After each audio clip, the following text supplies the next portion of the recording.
shopping. I watch Caribbean Predator.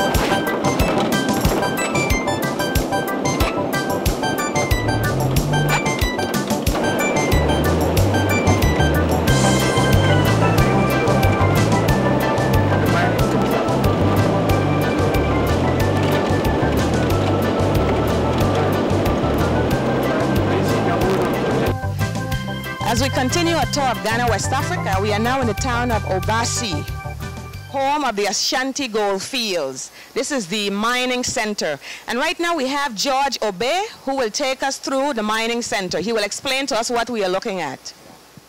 Welcome to Caribbean Body Tour. Yeah, thank you very much, madam. You're welcome to the Ashanti Gold Company. In fact, this company is the oldest mining organization in Ghana.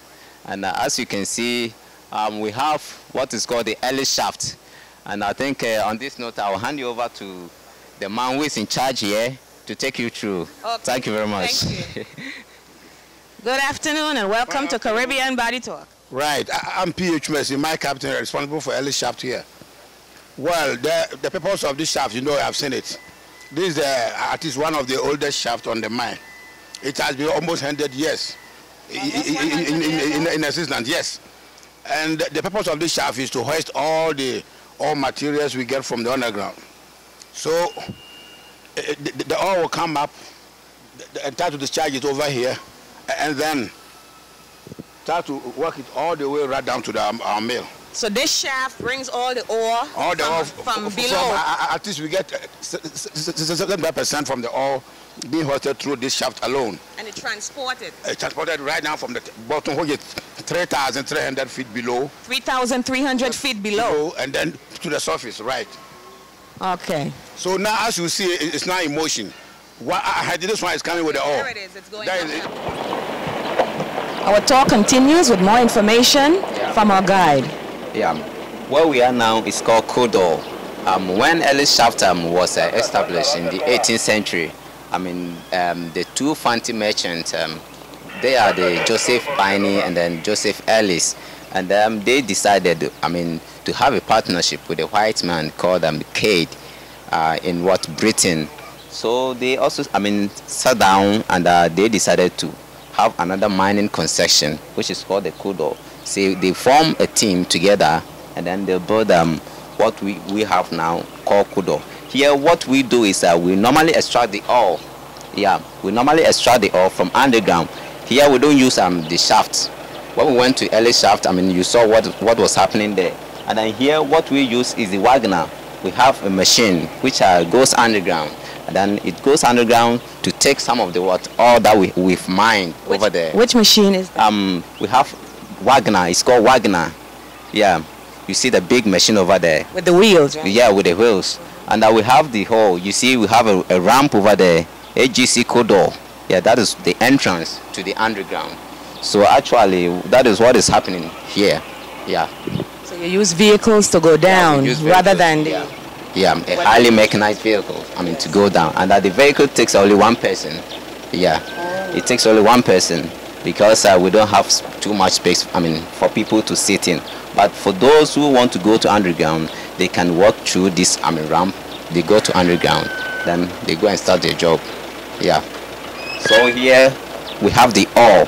When we get the ore from underground, what we do is we have big, heavy trucks. Yes, which takes the ore that we have here to the various plants. Here we have two plants which is helping us to extract the gold from the ore. We have the sulphide treatment plant, we have the oxide treatment plant, which we'll be visiting. Yeah, so when we get the ore from here, So this is the ore directly in ah, front of us. in fact, we don't have some of the actual ore here, but what the ore looks like, is like some kind of a whitish, rock. It's white. Yes, some kind of whitish rock, and the gold is inside the ore. Yeah, so White rock. yeah, the gold is inside the ore. So what we do is we take them to the plant for them to process. Before we come to the actual gold. So that is what is happening at the moment. We don't have the ore here. Yeah. And our tour continues. Please stay with us.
about 5,000 workers. And when you look at the Nevada, what is happening in the US, Nevada and the rest, you can actually, appreciate what is going on here.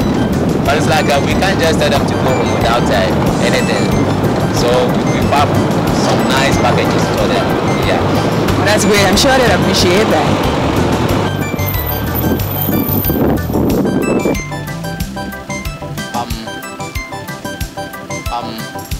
This is what we call the surface mining. Surface mining. Surface mining. As I was saying, Saturdays we close around 12, and you could see that we don't have anybody here working, and yeah, 1 or 2 people. But if it's like the working hour, you can see about 10 to 20 people. This surface mining is like we don't need much hands. We need few people, but it's a highly mechanized area. We use much machines like the boomer, the driller, and the rest.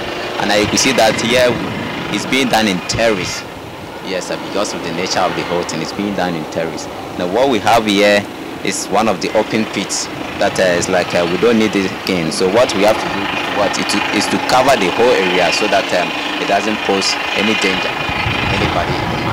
So it's like what is happening now. You have a big truck over there. Yes, because of the nature of the area, it's so dusty that we have to put down the dust.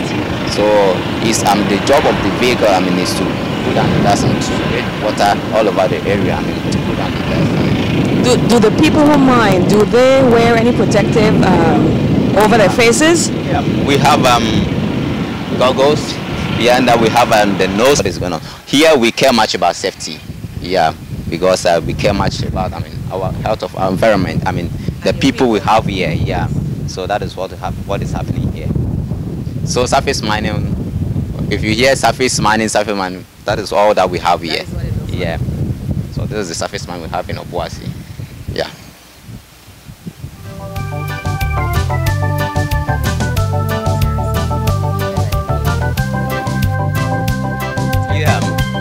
nature of the work is so dangerous that it has to be taken on terrace. Like it goes this way, yeah, before it comes on. So they start from the top, or they can start from the from the floor before they go to the top. Yeah. So in other words, they make like sort of a ledge so they could walk on, or so the machinery could drive on. Yeah. In fact, when you consider the terrace, they make it in a way that the machines, can pass through, go around the hill before they climb to the top. Yeah. And here we use some heavy machines, and they are very powerful. Yeah, because of the nature of the work. So the machinery could drive on. You have been listening to our guide take us through the mining here in Owasu. This is the Ashanti gold field mines, and there's lots more to come. So stay with us, and we'll take you through the rest of the process.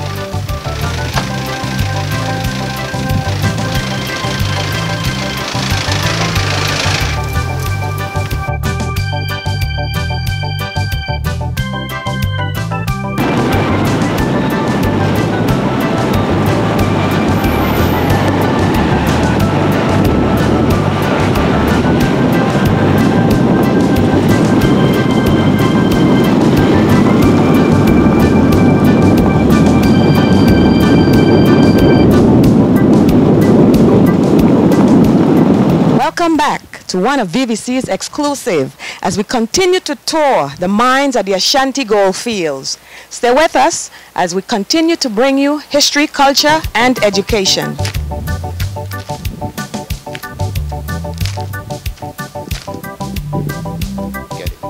George, could you tell us what we are looking at right now? Yeah, what we have here, we are at the Sanso ramp, one of the 3 ramps I was talking of. This is the Sanso ramp.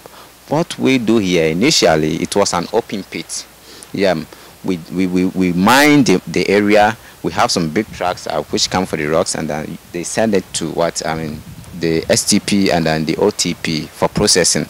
But it's like at the moment, when you look at what is happening here, it's like it's having some kind of a dangerous, sometimes it gets some loose, rocks, which is very dangerous, to the workers here.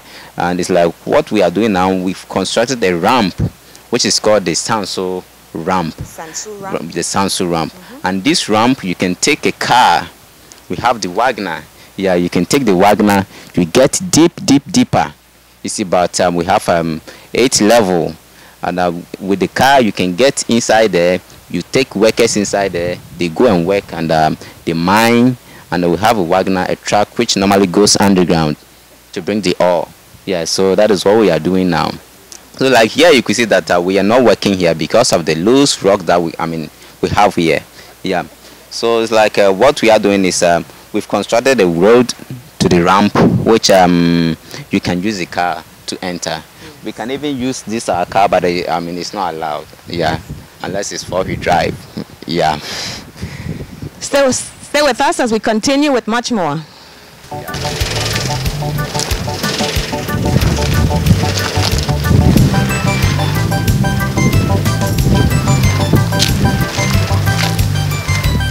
Sort of, and it exposes what? Yes, you saw the green water over there. You did? Yeah.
you have to take it because you consider South Africa, I mean, this ERPM, I mean, the mining industry.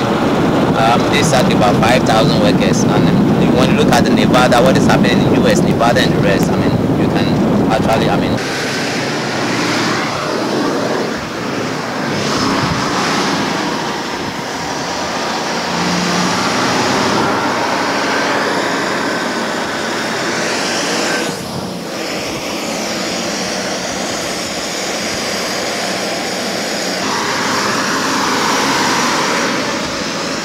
As BVC's tour of the Ashanti gold mine continues, George will now let us know what we are looking at now. Yeah. At the moment, we are at the STP, that is the sulphide treatment plant, and the OTP, the oxide treatment plant.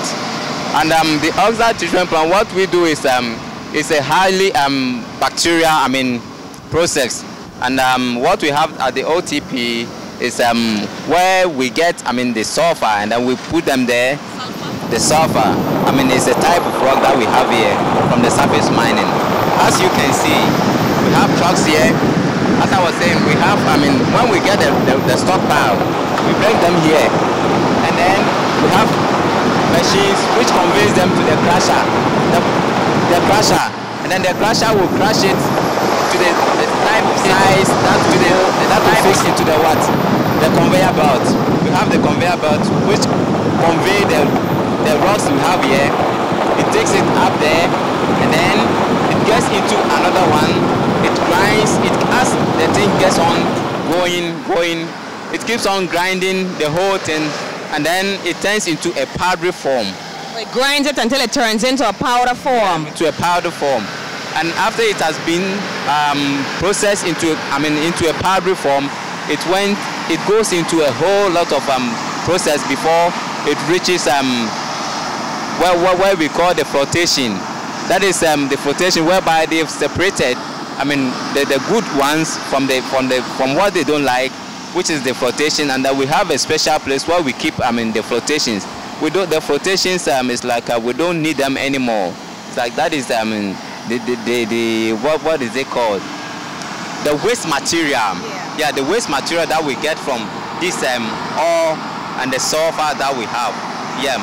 And this flotation, what we do is we normally, I mean, keep them somewhere. I mean, we reserve them because sometimes the flotation has some some minor, I mean, particles of gold, which it keeps on growing. So it's the gold keeps on growing? Yeah, it keeps on growing. So it's like in about 5 to 10 years, we normally go back to recycle our flotation and see what has grown. Yes, and it's I mean, it gets us, I mean, some, I mean, little bit of amount, I mean, yeah, to run the mine. Yeah. Okay, you are looking at a process now where the substance is going up the conveyor belt and coming out after it has been grinded into a dust. A dust. And that dust eventually will be sifted through for particles of gold and sulfur and... Yeah, what we do here, we normally use a lot of cyanide. It also helps in the processing. And we know cyanide is very dangerous today. I mean, it's a poisonous, I mean, chemical. But we have I mean, lime that we use to maintain the stability, I mean, of the cyanide, so that it can't give any, I mean, hazardous, I mean, nature, I mean, to the human beings. So that is what we are doing now. We put in place a whole lot of mechanism to cool down the rate of the cyanide, so that we may not fall sick, and the environment, the community, and a whole lot of people who, I mean, live better. Yes. Thank you. Stay with us as we continue this tour of the Ashanti gold fields.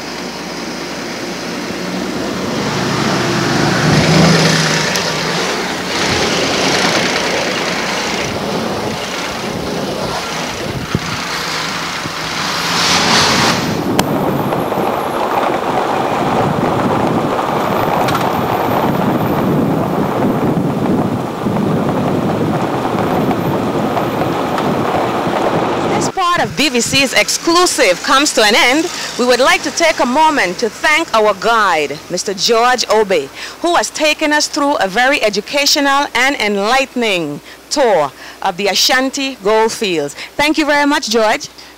Thank you to Madam.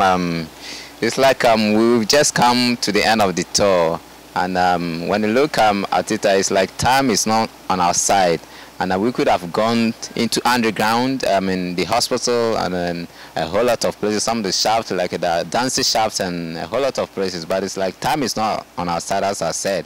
So I think I will draw the curtain down here, and maybe we'll meet next time when we come back from USA, and we'll have enough time to maybe go underground and then do some little thing, and we see what is happening.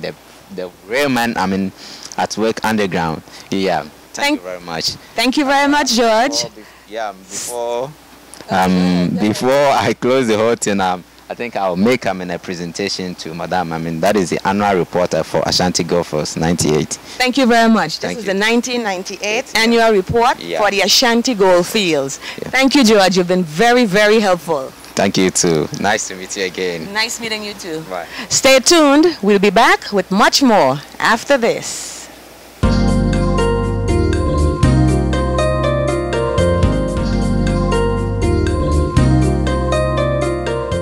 During a tour of the Ashanti gold mines, we have just stopped briefly to look at the nursery.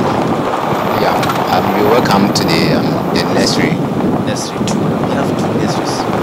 This year we raised about 1.5 million seedlings.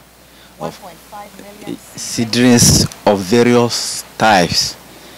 We supply AGC as I am free, AGC BBNE with these seedlings. We have samples from the various pits in our nursery here to know the type of species that can thrive well in that pit. Okay, you have samples of the different species of plants that could survive in the different pits that you have here. Yeah. At first we bring in different types of the soil from different pits to know the type of species that can do well in that pit. Yeah. Right. All the species we are raising here is nitrogen fixing. This means after mining, the area becomes so that no vegetation can do well unless we bring in this.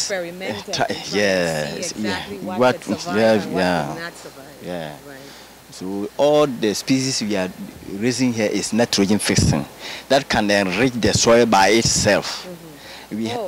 These species can enrich the soil by itself. Yeah, it's nitrogen fixing, and then it serves as fodder, fast growing. Most of them are fast growing plants, so they would come back quickly. Yes, and it serves as fodder for livestock. And it's food for livestock also. Fodder. Fodder? For livestock. Yeah. And then we have grass like Vetiveria zanudis. It's from India.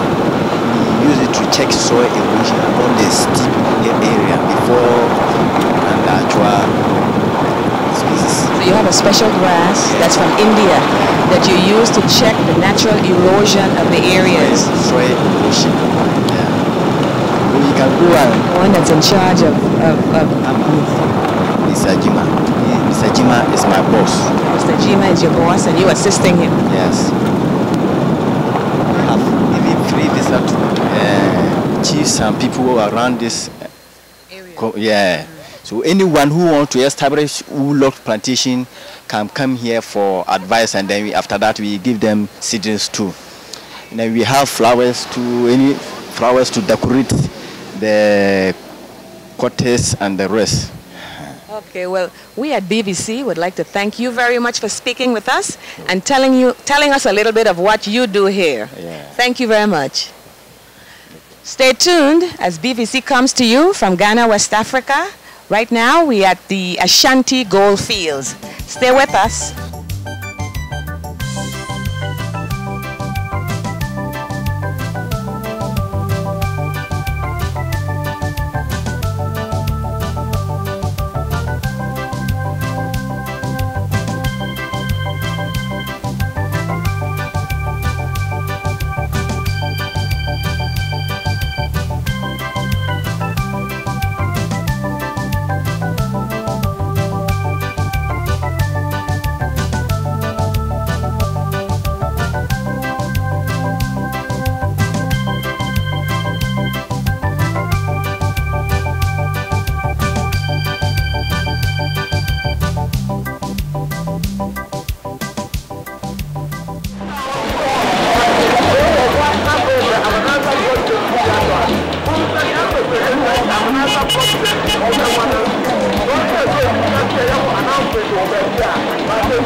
those of you just joining us, you are watching BVC's Caribbean Body Talk, where the vision gets clearer every time, and Black history and culture is a part of that vision. As BVC's cameras continue to roll, we have stopped momentarily at a landlocked lake. This is a lake that is said was formed by a falling meteorite, and our guide Francis will give us a little more information as to the name of this lake. Francis? Yeah, the name of this lake is called Lake Bosom. It's located around part of Ashanti. It's about 45-minute drive from Ashanti region. This lake is When I'm not working, when I'm not playing, when I'm not shopping,